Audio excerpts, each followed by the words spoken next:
বিশ্বের যে কটি বৃহৎ রাষ্ট্র রয়েছে সেগুলির মধ্যে ভারত অন্যতম একটি। এই ভারত সদা সর্বদাই উদ্বিগ্নতার মাঝে বসবাস করছে যে ভারত কখনো জানি ব্যঙ্গে চুরমার হয়ে যায়, খণ্ড বিখণ্ড হয়ে যায়। একদিকে পাকিস্তান কাশ্মীর নিয়ে আলোচনার শীর্ষে রয়েছে, বারবার এই কাশ্মীর নিয়ে মারমুখী হয়ে হতাহতের ঘটনা ঘটে থাকে। অন্যদিকে ভারত ও চীনের মাঝে অরুণাচল নিয়ে বিভিন্নবার এই হতাহতের ঘটনা ঘটে আসছে। অরুণাচল নিয়ে ভারতের উদ্বিগ্নতার এক মহা কারণ হয়ে দাঁড়িয়েছে এ কারণেই যে চীন এই অরুণাচল প্রদেশকে নিজেদের দাবি করে আসছে, আর ভারত নিজেদের অবিচ্ছেদ্য অংশ বলে দাবি করে আসছে। কিন্তু এই অরুণাচলের বিভিন্ন জায়গার নাম আছে, যে নামগুলি বিভিন্নবার পাল্টিয়ে অন্য একটি নাম জুড়ে দেয় চীন। সেটি কিন্তু তাদের আধিপত্য যে বিরাজ করছে অরুণাচলে সেটি প্রকাশ করছে। তাছাড়াও এই অরুণাচলের মানচিত্র চীনের সঙ্গে অ্যাড করে বারবার প্রকাশ করছে। এতেও বোঝা যাচ্ছে যে চীন অরুণাচলকে কখনো ছেড়ে যাচ্ছে না, বরং অরুণাচলকে যে কোনো সময় তারা দখলে নেবে, এমনকি তাদের দাবি পূরণের লক্ষ্যে শতভাগ চেষ্টা করে চলছে। সেটা নীরবে হলেও অদ্য প্রকাশ পেয়ে যাচ্ছে বিশ্বমাঝে। তাছাড়া অরুণাচল ও এই চীনের মাঝে যে ধরনের প্রায় একটা হট্টগোল গণ্ডগোল ঘটে, সেটা কিন্তু বিভিন্ন কূটকৌশলে দমন করে রাখে। কিন্তু অদ্য এরকমই বোঝা যাচ্ছে যে এই অরুণাচলকে তারা যে প্রকারই হোক না কেন দখলে নিয়ে ছাড়বে। চীনের সীমান্তবর্তী এলাকা অরুণাচল, অরুণাচলের সীমান্তবর্তী এলাকা আসাম ও মেঘালয়, আর আসাম মেঘালয়ের সীমান্তবর্তী এলাকা হলো বাংলাদেশ। আমরা যেটি পর্যবেক্ষণ করে দেখেছি, অরুণাচল যদি চীন দখল করে নিয়ে যায় তাহলে আসাম মেঘালয় বসে থাকবে না, বরং বাংলাদেশের হয়ে যাবে, বাংলাদেশের সংযুক্ত হয়ে যাবে। এটা অদ্য স্বাভাবিক ব্যাপার হয়ে দাঁড়িয়েছে। বাংলাদেশ থেকে অরুণাচলের দূরত্ব 180 থেকে 200 কিলোমিটার। এই 200 কিলোমিটার রাস্তা যদি না থাকে, অর্থাৎ এটা বাংলাদেশের ভিতর হয়ে যায়, অরুণাচল চীনের হলে তো বাংলাদেশ চীনের সীমান্ত পেয়ে যাবে। আর চীনের সীমান্ত পেলেই চীন বাংলাদেশের যে বহুমুখী রপ্তানি আমদানি এমনকি অর্থনৈতিক যে বিষয়াদি আছে সেগুলি অতি সহজলভ্য হয়ে যাবে। চীন এদিক দিয়েও কিন্তু বাংলাদেশের ভূখণ্ড ব্যবহার করে যে সামুদ্রিক একটা সুযোগ সুবিধা আছে সেগুলিও লাভ করবে। আর এগুলি স্বপ্ন দেখছে বেজিং। বাংলাদেশেও এই স্বপ্নের বাহিরে নয়, কারণ বিশ্বের মাঝে চীন একটি আধিপত্যশীল রাষ্ট্র, চীন একটি শক্তিশালী রাষ্ট্র, চীন একটি অর্থনৈতিক এমনকি বিভিন্ন যে কারিগরি বিষয়াদি নিয়ে সর্বোচ্চে বসবাস করছে। সেই বিষয়াদিগুলি যদি সুযোগ সুবিধা আকারে পেতে চায় বাংলাদেশ, তাহলে চীনকে আরও কাছাকাছি প্রয়োজন। আর সেই কাছাকাছি প্রয়োজনীয়তা বোধের কারণেই কিন্তু উভয়ের সঙ্গে মিশতে চাচ্ছে, অর্থাৎ চীন বাংলাদেশ সীমান্তবর্তী এলাকা হতে যাচ্ছে। এ নিয়েও ভারতের মাথা ব্যথা কম নয়। আমরা যেমনটি দেখেছি যে ভারত একটি চিন্তা ভাবনাই করছে শিলিগুড়ি করিডোর নিয়ে। যদি এই শিলিগুড়ি করিডোর বন্ধ হয়ে যায় তাহলে এই 7 রাজ্য হারাবে ভারত। আর 7 রাজ্য হারালে তারা অর্থাৎ ভারতের যে একটা অবিচ্ছেদ্যতা সেটা রক্ষা পাবে না, বরং ভারত দ্বিখণ্ডিত হয়ে যাবে। বাংলাদেশ যেভাবে চীনের সীমান্তবর্তী এলাকা হতে যাচ্ছে, বাংলাদেশ থেকে চীনের দূরত্ব 180 থেকে 200 কিলোমিটার স্থানভেদে। তার মধ্যে রয়েছে মেঘালয়, আসাম ও অরুণাচল। অরুণাচল প্রদেশটি যদি চীন কেড়ে নেয় ভারত থেকে, তাহলে এর পরবর্তী যে অংশ দুটো আছে সেটা হলো মেঘালয় ও আসাম।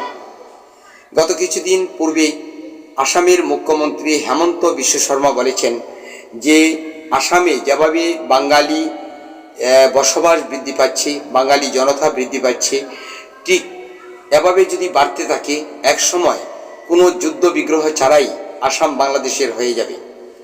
বর্তমানে আসামে যে মুসলিম সংখ্যাগরিষ্ঠতা তারা কিন্তু বাংলাদেশের কথাই বলে। আর অরুণাচল যদি চীন নিয়ে যায় তাহলে আসাম বসে থাকবে না, তারা যে প্রকারই হোক বাংলাদেশের অংশের সঙ্গে, বাংলাদেশের মানচিত্রের সঙ্গে সংযুক্ত হতে চাইবে। তখন মেঘালয় বসে থাকবে না, তারাও কিন্তু এই বাংলাদেশের কথাই বলবে। যদি আসাম ও মেঘালয় বাংলাদেশের অংশ হয়ে যায় তাহলে অরুণাচল হয়ে যাবে চীনের, আর চীন যদি অরুণাচলকে নিয়েই যায় তাহলে আমরা বাংলাদেশ ও চীন উভয় সীমান্তবর্তী এলাকা হয়ে যাব। তার মানে ভারত হারাবে 7 সিস্টার্স, অর্থাৎ ওঠা বিচ্ছেদ ঘটে যাবে। শিলিগুড়ি করিডোর থেকে ধরে এবাবত পর্যন্ত যে স্থানগুলি আছে সেগুলি এখন নরবরে আকার ধারণ করছে। আর এই নিয়ে ভারতের অনেকটাই চিন্তা, এমনকি তাদের চিন্তা এতটা গভীরে পৌঁছেছে, অদ্য ত্রিপুরায় তারা লোখা বল নিয়োগ করছে সীমান্ত এলাকায়। কখন জানি এই ত্রিপুরা বাংলাদেশের সঙ্গে মিশে যায়। বাস্তবতা দেখলে আমরা ঠিকই বুঝতে পারি, একদিক দিয়ে চট্টগ্রাম, অপর দিক দিয়ে ব্রাহ্মণবাড়িয়া, কুমিল্লা, তার মধ্যবর্তী যে স্থানটি সেটি কিন্তু ত্রিপুরা। আর এই ত্রিপুরা এর মানচিত্রটা দেখলে দেখা যায় যে পুরা ত্রিপুরাটাই বাংলাদেশের গর্বের ভিতর। এই ত্রিপুরা যদি কলকাতায় যেতে চায় কিংবা দিল্লিতে যেতে চায় তাহলে হাজারো মাইল অতিক্রম করে যেতে হয়, অনেক রাস্তা ঘুরে। অথচ বাংলাদেশের মধ্যস্থল দিয়ে কলকাতায় গেলে অতি নিকটতম, কিন্তু এই নিকটতম স্থান তো তারা অতিক্রম করতে পারে না, বাধা হলো বাংলাদেশ। আর এজন্যেই তারা যদি কোনো রাজধানী পেতে চায় নিকটে তাহলে ঢাকাকেই পেতে পারে। আর ঢাকাতে যদি তারা সহজলভ্যতা বোধ করে তাহলে ত্রিপুরার মানুষও কিন্তু এই বাংলাদেশের সঙ্গে মিশতে চায়। কেননা ত্রিপুরা একটি স্থলবেষ্টিত রাষ্ট্র, রাজ্য, যেই রাজ্যটি সমুদ্রের যে কৃপা সেই কৃপা থেকে বঞ্চিত।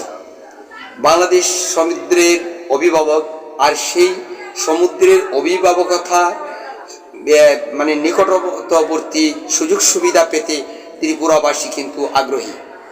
আর এই ত্রিপুরা যদি সমুদ্র ও একটি রাজধানীকে কাছে পেতে চায় তাহলে বাংলাদেশ ছাড়া তাদের কোনো উপায় থাকবে না।